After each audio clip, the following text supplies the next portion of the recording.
అందరికీ నమస్కారం అండి. రఘురామకృష్ణరాజు గారు తెలుగుదేశం పార్టీ తీర్థం పుచ్చుకున్నారు. పాలకొల్లులో జరిగినటువంటి ప్రజాగళం కార్యక్రమంలో ఆయన చంద్రబాబు నాయుడు గారి సమక్షంలో టీడీపీలో జాయిన్ అవ్వడం జరిగింది. ఓకే, ఇది మనందరికీ తెలిసిందే. అయితే ఇప్పుడు చంద్రబాబు నాయుడు గారు రఘురామకృష్ణరాజు గారిని ఎక్కడ అకౌంట్ చేయాలి?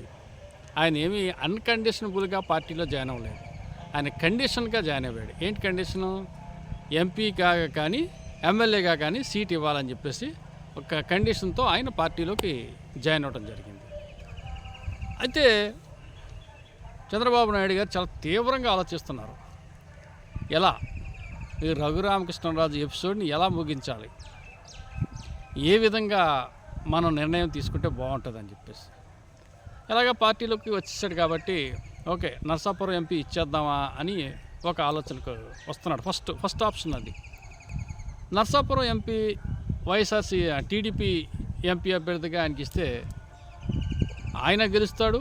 దానివల్ల చంద్రబాబు నాయుడు గారు కూడా ఫైనాన్షియల్గా ఒక ప్రాఫిట్ ఉంది. ఆ ప్రాఫిట్ ఏంటి అంటే కొన్ని అసెంబ్లీ సెగ్మెంట్లో ఉన్నటువంటి కూటమి అభ్యర్థుల్ని ఆయన తట్టుకుంటాడు ఆర్థికంగా. పాలకులు కావచ్చు, నిమ్మల రామనాయుడు గారు ప్రజల్లో హీరో, ఫైనాన్షియల్గా జీరో. అలాగే ఆచంట పితాన్ సత్యనారాయణ గారు, ఆయన కూడా ఫైనాన్షియల్గా జీరో ఎకానమీగా చూసుకుంటే. అదేవిధంగా తాడేపల్లిగూడెం, ఆయన కూడా ఫైనాన్షియల్గా వీకే. సో ఈ వీక్ పర్సన్స్కి అందరినీ కూడా ఆయన డబ్బు సర్ది వాళ్ళ గెలుపు బాధ్యతల మీద పెట్టుకుని, మరి ఆయనకి కూడా బాధ్యత ఉంది కాబట్టి అక్కడ కూటమిలో భాగంగా ఒకవేళ జనసేన అయితే ఒక అసెంబ్లీ ఓటు గాజు గ్లాసుకి, పార్లమెంటు ఓటు సైకిల్కి అని చెప్పుకుంటాడు ఇతను. లేదు అక్కడ టీడీపీ అయితే 2 ఓట్లు సైకిల్కి అని చెప్పుకుని వాళ్ళని ఆర్థికంగా ఎంతో కొంత చేయూతనిస్తాడు. ఆ విధంగా చంద్రబాబు నాయుడు గారి మీద ఆర్థిక భారం కొంత తగ్గుతుంది. విన్ ఈజీగా అవుతుంది, ప్రశాంతంగా ఉంటుంది, తలపోట్లు ఉండవు, ఏముండవు. ఏదైనా చిన్న చితక సమస్యలు వస్తే రఘురామకృష్ణరాజు గారికి ఆ గ్లామర్ ఉంది, ఆ మాటకారితనం ఉంది కాబట్టి వెళ్ళి ఆయనే మాట్లాడుకుని ఆయనే సమస్యని పరిష్కరించుకుంటాడు. సో అక్కడ వరకు సీన్ బాగానే ఉంది. అయితే ఎప్పుడైతే టీడీపీ పార్లమెంట్ అభ్యర్థిగా నర్సాపురం రఘురామకృష్ణరాజుని అనౌన్స్ చేశారో, ఏలూరు బీజేపీకి ఇచ్చేది ఈయన ఒప్పందం ప్రకారం. ఆల్రెడీ ఇప్పుడు అక్కడ టీడీపీ నుంచి యనమల రామకృష్ణ గారు అల్లుడు మహేష్ యాదవ్కి సీట్ ఇచ్చారు. ఆయన ప్రచారంలో ఉన్నాడు, అతను ప్రచారం చేసుకుంటూ పోతూ ఉన్నాడు. మరి అతను కౌరు పెట్టి మాట్లాడి అతను తగ్గమని చెప్పి అది బీజేపీకి ఇచ్చేసామని చెప్పి చెప్పుకోవాలి. వాళ్ళు నచ్చిన వాళ్ళకి ఇచ్చుకుంటారు. మీకు గవర్నమెంట్ వస్తే మిమ్మల్ని ఏదో చూస్తానని చెప్పేసి. ఎంతైనా రామకృష్ణ గారు చంద్రబాబు నాయుడు గారి జేబులో మంచి కాబట్టి దానికోసం ఆయన ఎక్కువగా టెన్షన్ పడాల్సిన అవసరం అయితే లేదు. సో అది ఓకే అయిపోతుంది.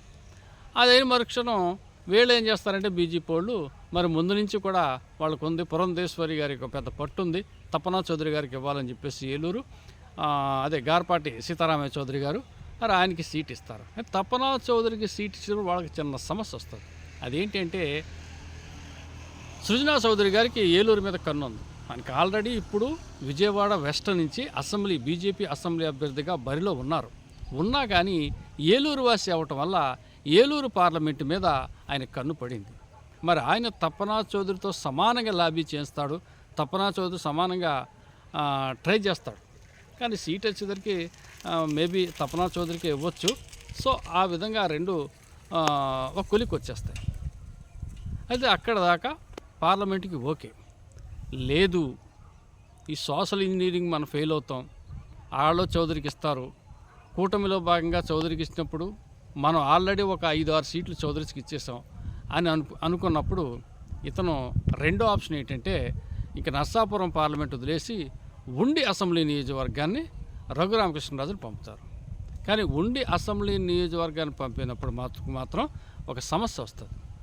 ఆల్రెడీ అక్కడ రామరాజు గారికి సీట్ ఇచ్చేశారు ఉండిలో కూటమి అభ్యర్థిగా.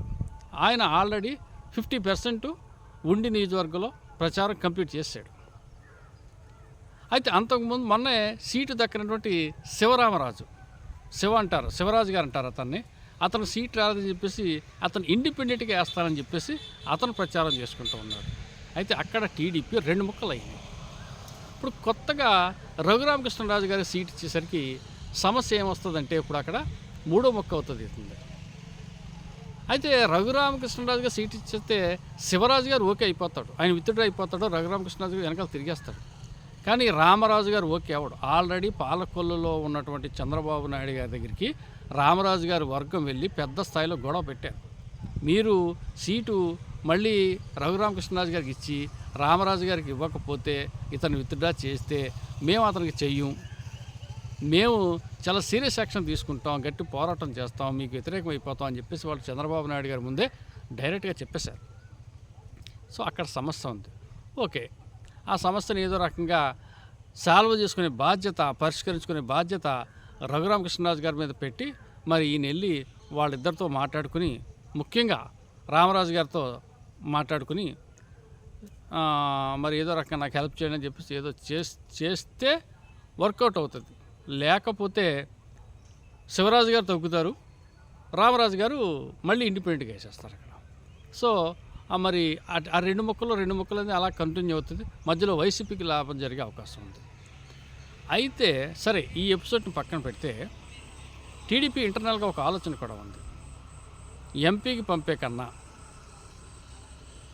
అసెంబ్లీ నుంచి పోటీ చేయించి త్రిపుల్ గారిని, రఘురామకృష్ణరాజు గారిని రేపొద్దున్న యాంటీ జగన్ కాబట్టి, జగన్ని గట్టిగా ఢీకొన్న నాయకుడు కాబట్టి పదవిని సైతం పక్కన పెట్టి అదే పార్టీలో నెగ్గి ఎంపీగా ఉండి 4 సంవత్సరాల పదవి ఉన్నా కానీ ముఖ్యమంత్రి స్థాయిలో ఉన్నటువంటి జగన్ని గట్టిగా ఎదుర్కొన్న వ్యక్తి కాబట్టి ఇతన్ని రేపు స్టేట్ గవర్నమెంట్ మనం ఫామ్ చేస్తే ఒక మంచి పోర్ట్ఫోలియో ఇస్తే అతనికి ధీటుగా సరైన సమాధానం చెప్పేవాళ్ళు అవుతామని చెప్పేసి కొత్తగా ఒక ఆలోచన వచ్చింది.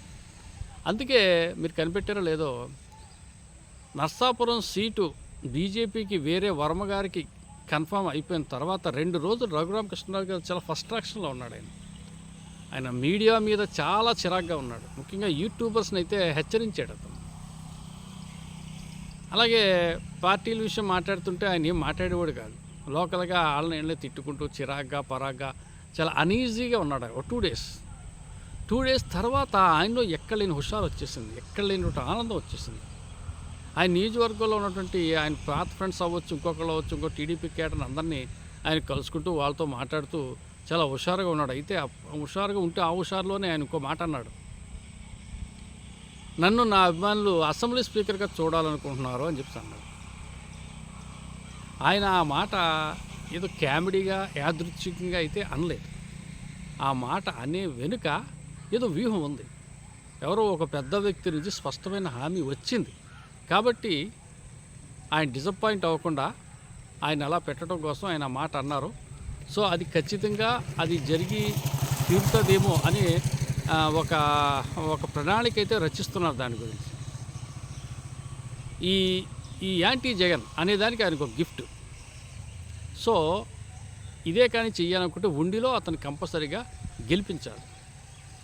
అక్కడ సీట్ ఇచ్చి గెలిపించిన తర్వాత మేబీ అసెంబ్లీకి ఏమైనా పంపి ఆ స్పీకర్గా ఏమైనా అన్న అవకాశం ఉంటుందేమో. మేబీ ఎన్ని ఊహాగానాలే చూడాలి. ఇవన్నీ అక్కడ జరుగుతున్నటువంటి ట్రెండ్, పార్టీలో కూడా జరుగుతున్న డిస్కషన్ మాత్రమే, కంప్లీట్ అవ్వలేదు, నిర్ణయం అయితే తీసుకోలేదు.